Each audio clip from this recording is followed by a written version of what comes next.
Hi everybody. Okay, I told you there's going to be no video, so I got to make one. Hopefully the previous video wasn't too long for YouTube because for whatever reason they're like, hey, we have to validate your account before you can upload a video this long. And I'm like, I don't have a cell phone, so I don't know how you're going to do that. And therefore that means I have to just, do another video. That's why I didn't have any videos earlier. It's because I've been busy and it's taken a while.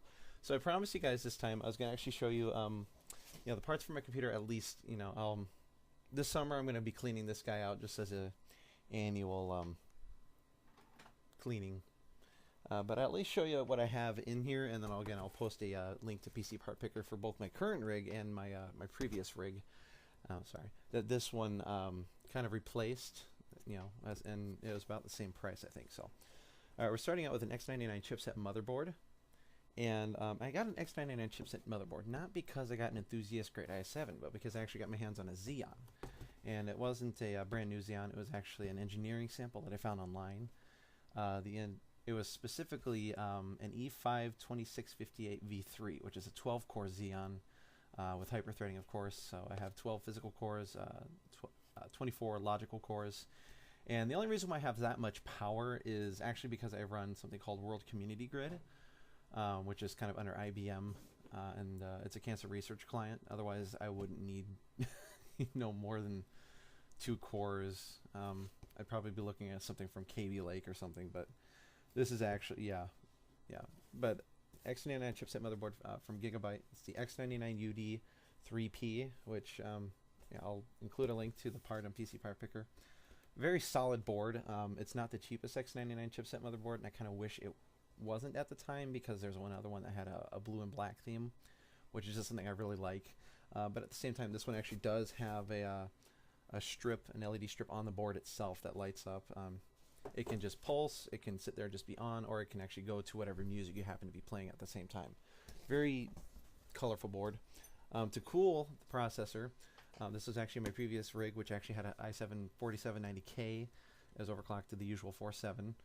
Don't let anybody tell you it's a special thing to have your overclock to 4.7 on one of those, especially when you have the most common cooler I know that everyone has.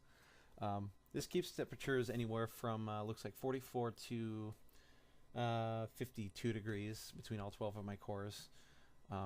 Most of them are closer to 50, but definitely fluctuate between 50 and 48. Solid cooler. Yeah, it works. It's more than I need, really, but there's no stock cooler with a Xeon, so at least not the one that I got. The keyboard is nothing special. I got this on the Geek app, and it's actually right here. I'm actually using it. The only reason why I got this is because at the time I was convinced that if it had blue LEDs or a capacity to have blue LEDs, that it was super cool and that I should just buy it. Cheap mouse. I'm not even going to take the box out. It's a Havit brand, Magic Eagle. It's nothing much. I had 7 colors, and at some point the blue started fading out, just like on my keyboard would if I didn't have it on red constantly. I'd rather have red fade out first, even though I like the blue setting, because the blue does look nice. For graphics card, the Xeon line doesn't have integrated graphics, so he also had no budget at the time. So I actually ended up getting a GeForce GT 710 by PNY. You guys can read it. This is the 2GB edition, which has proven more than useful. My monitor is an Asus monitor. I can't remember exactly which one, but it is a 1080p 1920 by 1080 at 75 or 72 frames per second. It's an odd one. But I can play YouTube videos with this graphics card and the monitor at 1080p 60 frames per second, so it fits the purpose, and it's not overkill.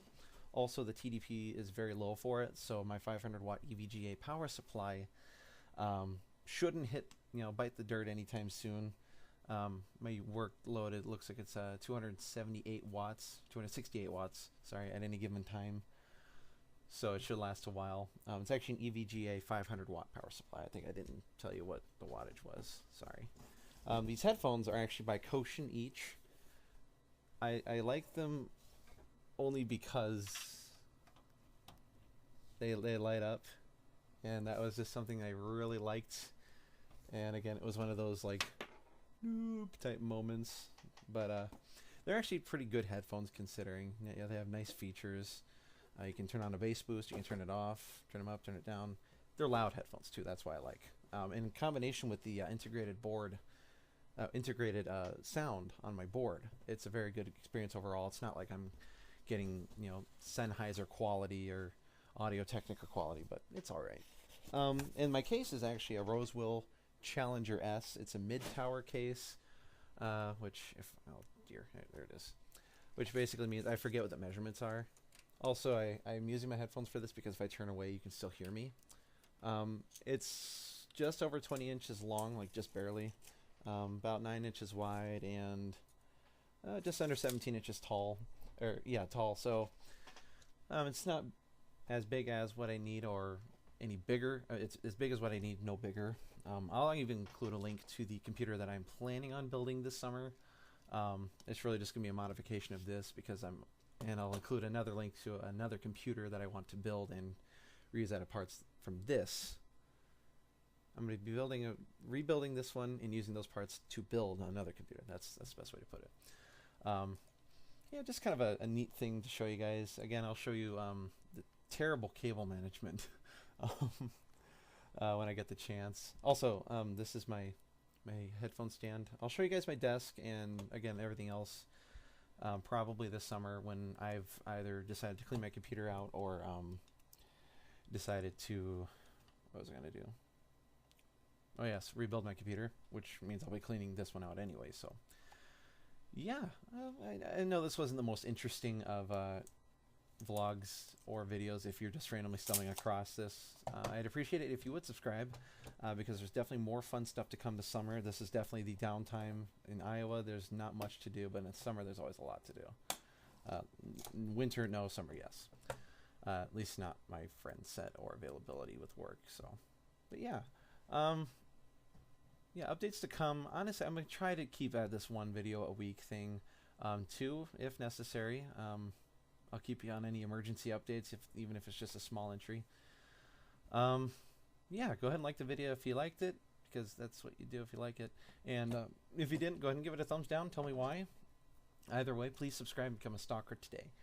All right, sorry, I have to stop recording on this simultaneously. Bye.